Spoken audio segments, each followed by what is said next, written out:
I've always like seen like I've been around a bunch of guys that are like are dogs. Like you can tell. Yeah. And it's like but you can also tell when those guys are faking it. Like you've got those kids on the team that like they wear all the eye black, they got all the wrist tape on. They want to look like the dude who's a dog, but like it just never comes off right when they're faking it. And like when you can almost see right through them that they really don't have that same belief, that same like I'm that mother trucker on the mound or like at the plate. Like you can tell when a guy has that, and you can tell when he doesn't. Like you can smell it on him. Like and with guys on that like on the mound, like. I've never pitched, but as a position player, you know when you have a Braden Fisher or the best example I've ever played with is Jacob Rogers. When that guy shout out J-Rock.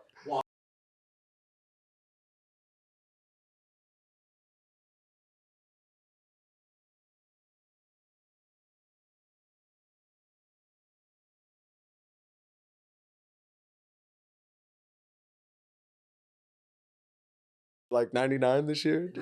Yeah, 97. Yeah. But like you feel like confident when those guys are on the mound, and it affects everybody. You know, going to like who are your favorite like type of pitchers to catch? Like you're a catcher, like what are the guys sometimes you'll call them an easy catch, but I don't mean the guys who are just like, you know, throw a lot of strikes, and I mean like what are your favorite type of pitchers? Like where do they like to pitch? What pitches do they like to throw? How do they command the mound? Like what are your favorite types? So your least favorite to hit against probably. So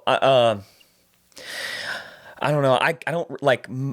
Can I name people? Name drop? No, just okay. Yeah. So yeah, I mean you can. So I like guys that live on the inner half. Like they can throw it whenever, wherever they want. Like, and especially on the inner half. Like in high school, a lot of guys are afraid to go in. They don't want to hit anybody.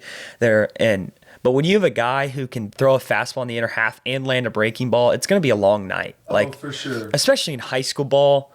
Like and I've always believed like even the best players in high school ball, like they never get thrown in. Mm-mm. Like I didn't get thrown in, and my name wasn't as big as some other guys that I played with or against. Like they never get thrown in. So you can beat so many studs by just throwing a first pitch breaking ball away and running one back in, because none of them get a fastball in. Like I can't tell you how many times I called a heater in this year and a 4-hole that's going to a power 5 fouled it straight back or rolled me a double play. Like because they never see it. Like everybody's so afraid to give up a homer against them, but what they don't realize is like that guy's might hit a homer off you anyways. Right. So like if you spin a breaking ball out over the plate and you cement mixer it, it's getting launched. Like it's not helping you, you know? Yeah. So like if you throw mid 80s fastball under the hands and they keep it fair after probably not seeing one for like 2 weeks maybe,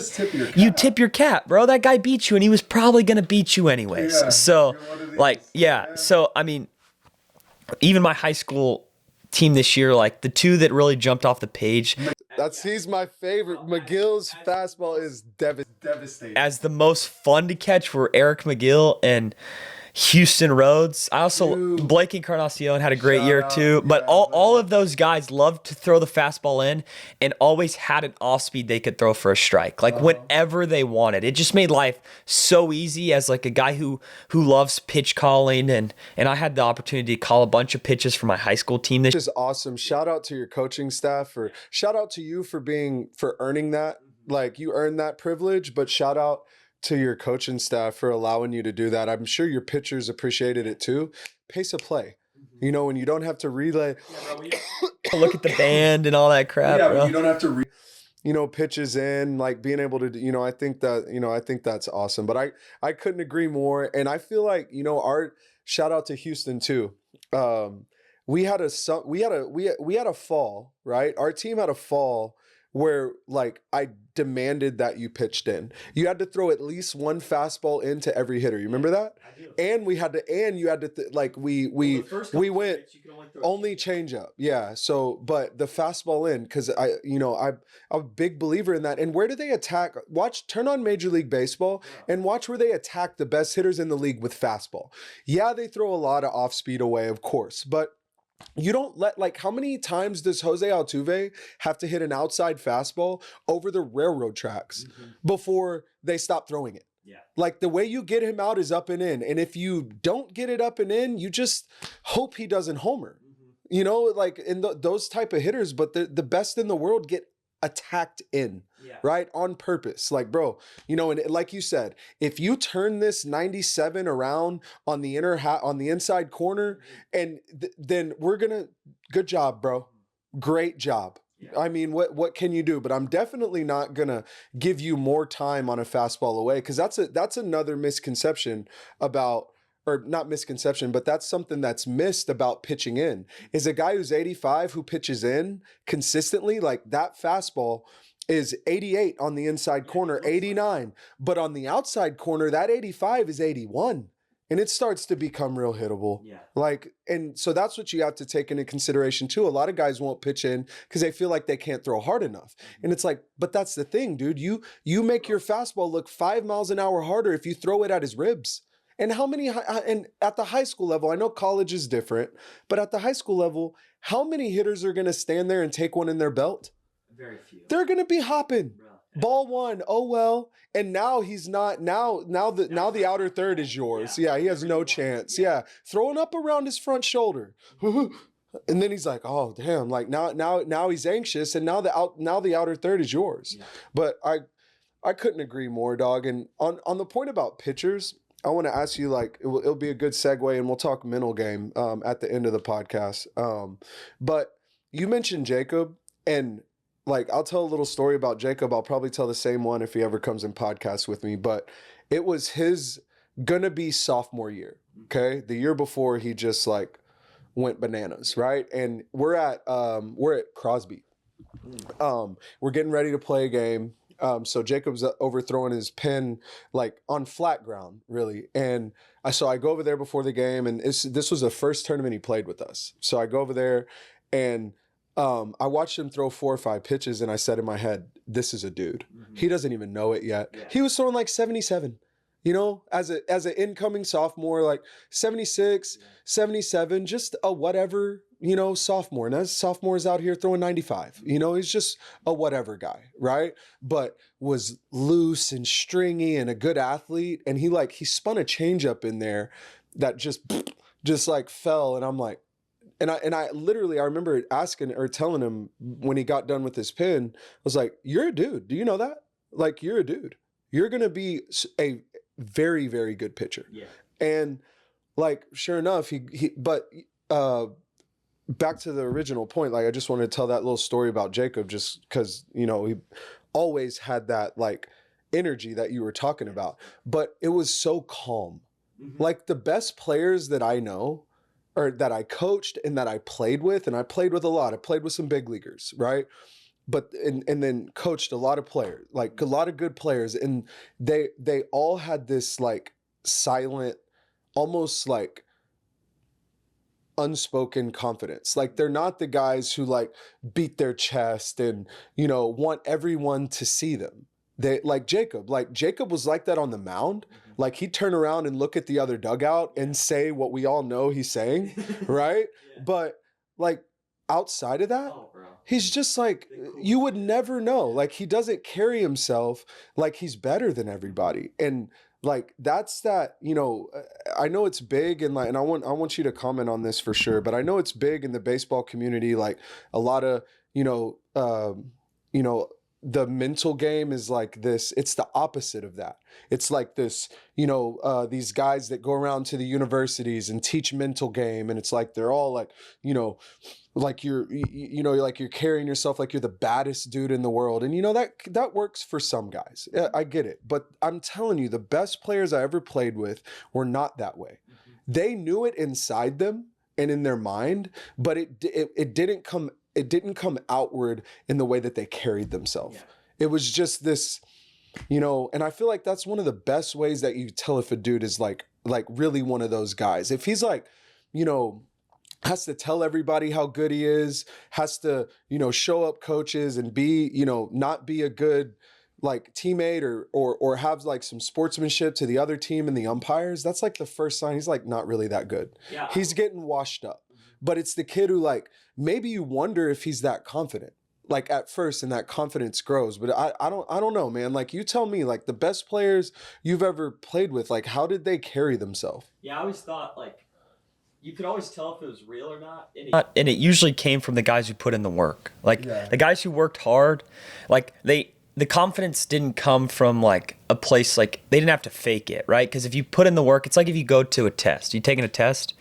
If you don't do any of your homework and you don't do any of your studying, by the time you get to that test, you're gonna be a little shaky. You're gonna be freaking out walking into that room. But if you've done everything you're supposed to do, like when those moment comes, like you're so confident, like the confidence comes from the work you put in. Like yeah. Confidence comes from preparation. So those guys that are always like loud and I'm the man, I'm the dude, a lot of that time it's them trying to trick themselves.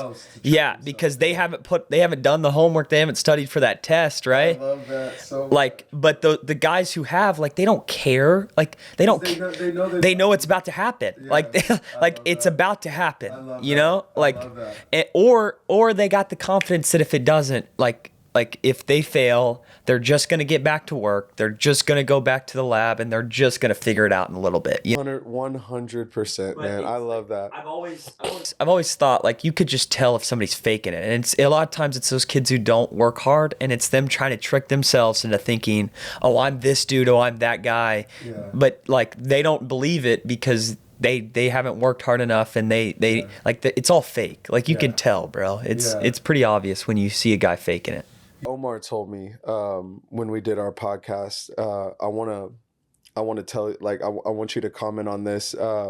So the head coach at San Antonio Johnson, Kaysen, told Omar this. Shout out Kaysen, and shout out your head coach. Like, this is like one of the best things I've ever heard. It's so simple to tell young players is that pressure is a privilege. Yeah, big thing, bro. Bro, that like it, like with caption that says that, bro. Do you? Yeah, it's like my going into senior year. Pressure is a privilege, bro. Dog, I love that thing. I love that. Yeah, pressure is a privilege. And it's not a privilege for people who I think there's two things: who can't handle it, or who haven't earned it. You don't like when you feel privileged in having something, like what do? You show gratitude. And it's just almost like it's flipped. Like, I'm going to show gratitude first. I'm going to show gratitude to God, to my parents, to my coaches, to myself, like in the hard work. Like, this is how I pay back. This is how I pay the game back for having the opportunity, the privilege to play this game. This is how I pay it back. Yeah.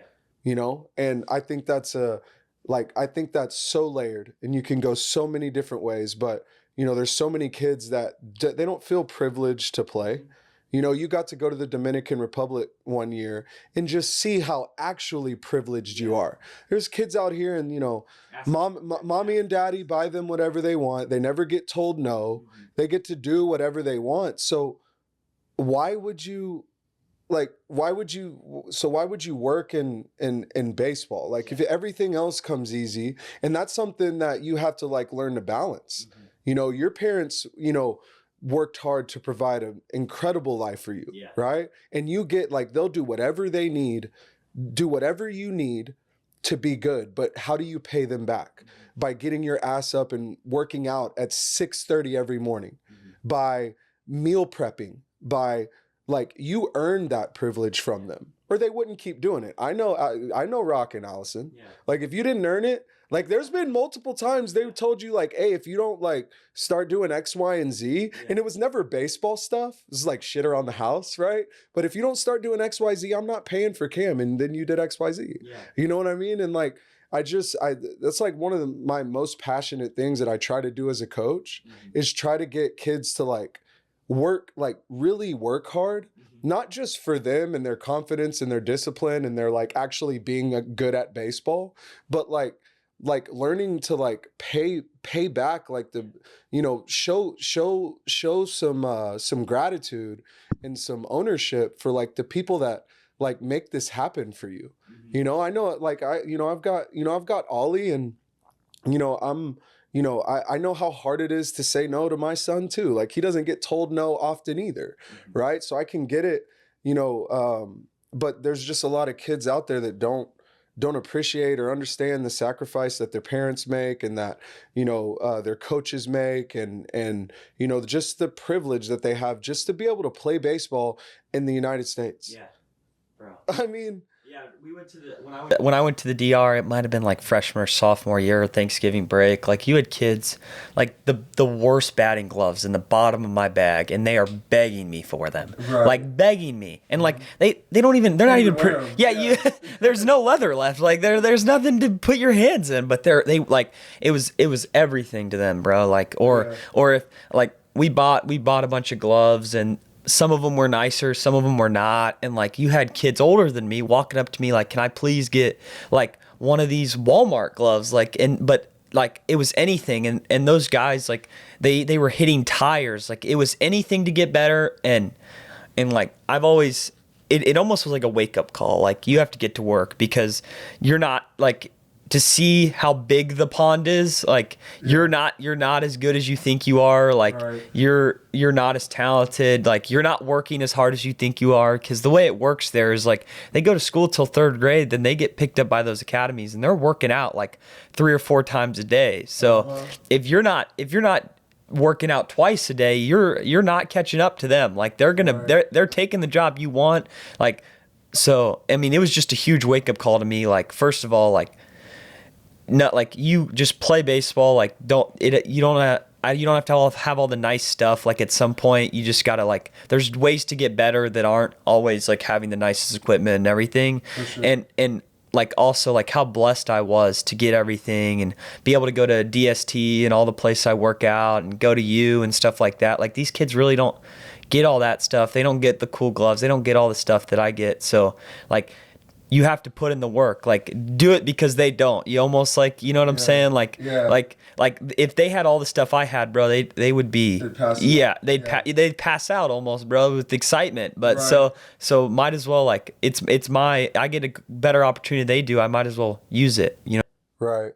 So so like on that kind of mental vibe and just, you know, kind of what drives your discipline. I think all those things we talked about just kind of, you know, prove what drives your discipline and why you work the way you work. But when it comes to being successful on game day, like tell me some things that you have to do. Like I'll use Peyton for example. Shout out again, P Money. We dropping your name a bunch in this podcast, but he's like, you know how Peyton's just very regimented. Yeah. Like he loves a schedule. Yeah. He's gonna I think he's gonna get reps as a freshman next spring at UT. I think he's gonna thrive there because everything is just regimented. This is when I do this, and this. So that was it for him. Like go to Sonic, get his little drink before every game. Like like he's got to he's got to hit after school before everybody gets there, and then he go home and nap, and then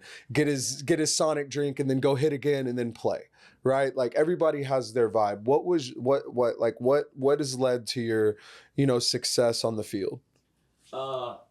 So one thing that I started doing this past year that Peyton and Boots Landry, my boy, put me on. I like Boots, bro. Yeah. One lesson, bro. Yeah. Comes back. Put me on is like have a routine when you get in the box, because you have to make it feel like you're hitting BP.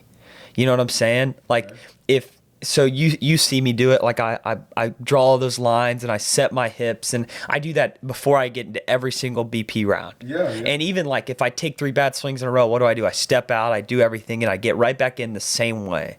So that when I do it, when I get in the box, my shoulders are relaxed. I've done it a million times. Right. And I used to like I'm a kid who wants to get a hit so bad. Like I want to be good so bad, right?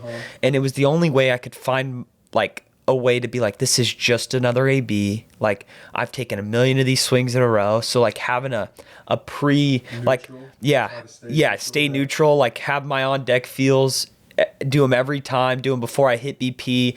So when I get in the game and I do them, it's like my body knows what's about to happen. Like my body is just prepared to take a nice controlled smooth swing, instead of like doing that in BP and then you get in the game and everything's totally different. You're off time and you're off rhythm and you're like freaking yourself out. But if you just like have a routine that you do right before you get in the box, it's helped me the most, like relaxing, like, and even in the biggest moments, like hitting a homer at U of H, like it didn't feel like it felt like just another swing, right? Because I did the same routine that I've done a million times before that, and I'll do millions after. Yeah. What about are you and I know the answer to this, but I want you to talk about it. Are you a guy with one approach? Like it's like this is what you're trying to do when you go up to the plate. Like this is something that you stick with, or are you or are you more switch it up depending on the pitcher? I'm huge about switching it up depending on the pitcher. And I used to be super dependent on my teammates, which as you get older, you realize that some of your teammates are terrible. Maybe they punch out and they come in and tell you how terrible the guy is, and you walk up there and it's 88 with a nasty slider, or maybe they just don't know what they're seeing. Right. But like I've had to kind of figure out like what different arm angles and different pitching motions turn into, which is a skill I've learned here pretty quickly. Like how an arm angle, what the off speed's probably going to look like, what's the shape of the pitches because of the arm angle. Like if you have a guy who's down here, there's no way he's going to throw a fastball that rides, right? Yeah. So it's learning that, because you have teammates who don't give you the greatest scouting reports of all time. For sure. I'm not going to call anybody out, but but you know who you are. Yeah, no, I feel you.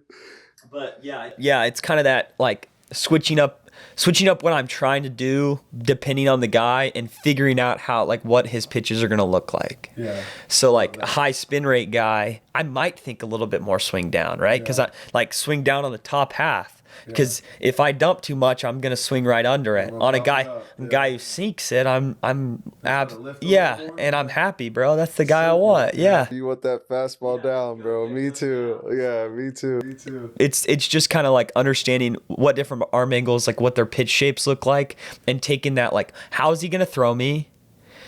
Harrison Bader said this on MLB Network, and it's something that I really like. Like, how is he gonna throw me? No, don't go up there looking for mistakes. Right. Like, go up there because if he spins a breaking ball and it doesn't move, I'm gonna hit that. Yeah. Go up there looking for what you're probably gonna get. And like, so if the mistake right? So if you're facing the 3/4 guy who's 92, you're gonna look for fastball middle in. Yeah. You're not gonna look for fastball on the corner end, because he's gonna take your thumbs. For something that starts out over the plate and it come in, right? You're not You're not looking for the one that starts in, because then you're gonna picking your thumbs up. Yeah. Like perfect example. Like You got a guy who's spinning a bunch of off speed, and you go up there and there's a runner on second. I'm batting 2-hole and there's less than 2 outs. Why would I not hunt a breaking ball? Right. You know you're going to get it. You know you're going to get it. Even if you don't get it, he might throw you first pitch fastball, but he's not going to throw you 2 in a row. No. Like, it's just having that. And I have a confidence in my 2-strike approach, so I can go up there kind of looking like, hey, I'll take a couple, or I'll take, if he throws me a fastball when I'm looking for something else, at least I know that I can get to 2 strikes. And okay. Yeah, I'm okay. Yeah. So some guys aren't like that. I am. But it's kind of having that feel like what I'm going to get, what I'm probably going to get, not guessing like, I hope I get a breaking ball, but like because of everything. Yeah. Because of everything that's happening, and because of the guy on the mound and maybe what I've already done that day, I'm probably going to get a breaking ball. For sure. And I think there's some nuance to that. There's some gray area where, I also like when a lot of coaches will teach this. You see this all the time. It's like, you're selling out for your favorite pitch until you get 2 strikes.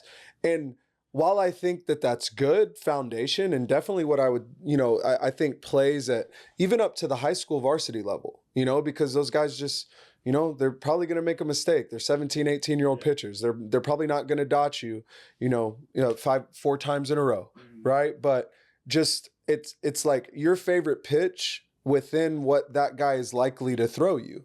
You know what I mean? If not, it's just a give up. especially if you want to hit for power. Like if you're facing, you know, a lefty with a ton of sink as a righty, I'm going and I'm hunting fastball away.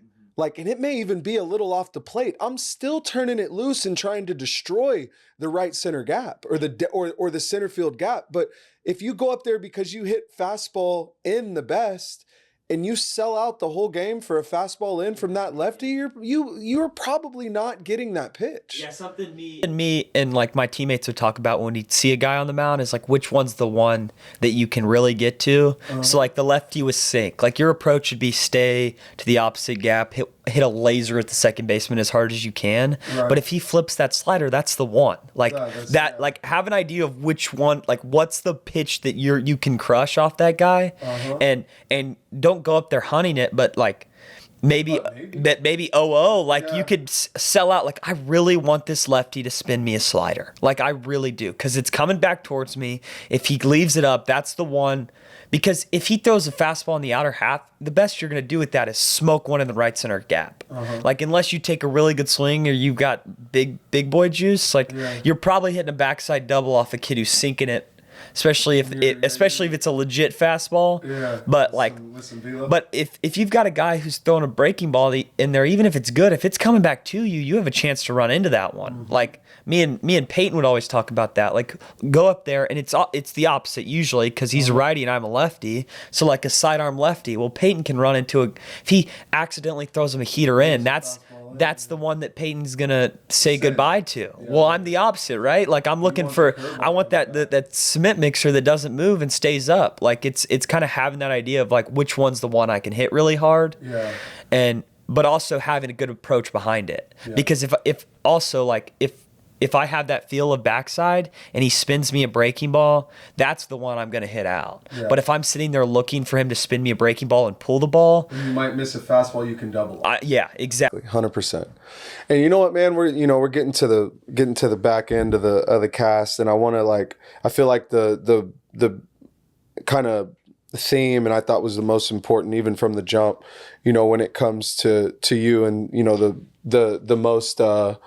the most impactful things you said is just, the confidence and the preparation. And, you mentioned something a minute ago about your mental approach, how, you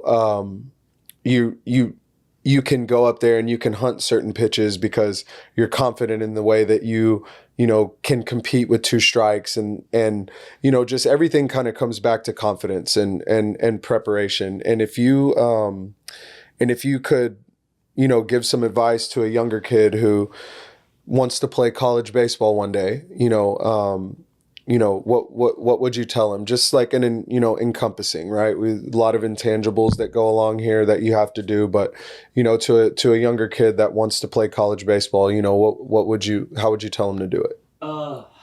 One big thing that I think is really important that not a lot of kids pay attention to is like working the right way. So like, I have buddies, I have people around me I've seen go work out as a baseball player, and they're lifting like a bodybuilder. And you're putting in as much work as you possibly can. Like that kid's working hard, but he's not setting himself up to be a great baseball player. He might look fantastic with his shirt off, no homo, but like, you know what I'm saying? Like you're gonna run into injuries because you're not paying attention to like rotational movements and stuff like that. So really and I have the blessing of working with people that know what they're talking about at DST. Yeah, shout out DST. You guys are awesome. So many good players coming through that. But you also have the opportunity, like there's so many YouTube videos, like now some are not great, but some you can find it if you look for it, and find those workouts that are more baseball specific, like not 100%, like you still need to be able to squat, you still need to be able to lunge and do all those things, but like those med ball throws, all those things are huge for development, and a lot of young kids like just go into the gym and do bench press, and I was one of those kids when I was younger and I had more injuries, and that's when I had to kind of figure out like I need to lift like a baseball player, not like a muscle or a bodybuilder, power lifter and stuff. So like it's just figuring out like what's going to make me better. And one thing they talked about in the Dominican is like you have 5 tools. And some guys are going to be two tool players, 3 tool, 4 tool, 5 tool, but a lot of them try to be in the Dominican, they're working 5 tools at all time, but you can't put all your energy in the 5. Right. So like at any given moment, be focusing on 2. So, yeah, 2. So like if you're really focused on your hit tool right now, really focus on it. When you figure it out, then you can move and you can shift that. And that's something I've always like thought about. Like there's times where maybe I'm working on 3 but catching's like kind of on the back burner. And then maybe I go out there and I'm catching a bullpen, I feel a little off. Well, then I'm like, well, my hitting feels great right now. Like next couple weeks, let's really focus on catching. Because if you got like 10% of your energy and all your tools, then none of them are going to get better. Yeah. Like it makes a lot more sense to really hone in and focus on those like 2 or 3 and really try to improve those and maybe just work a little bit on the other 2 while like, and that'll allow yourself to get better in those things you really want to get better. Yeah. I completely agree, dude. Completely agree. You know, and just getting strong in general would have not been a great answer. Yeah. Just get stronger. Yeah. But going a little deeper, dude, I could not agree more. And then, to your point about tools is one pro tool gets you to college. Yeah. Think if guys worked on just having one elite tool. Right. And obviously you do more. You're trying to be an all around good player. But, if you've got a guy who you really got a lot of juice, make sure that you know how to hit the ball in the air. Make sure that you hit the breaking ball well. Yeah. Make sure that your best tool plays at the next level. Yeah. And if you do that, if you have one tool that plays at the next level, a lot of times you get a chance. But this was an awesome podcast, bro. I appreciate you coming by. Had a fire session this morning too, which just made it even better, dude. So right on time. My boy starts inter squads tomorrow and gonna go earn him a job. But this was awesome, bro. For sure. All right, man.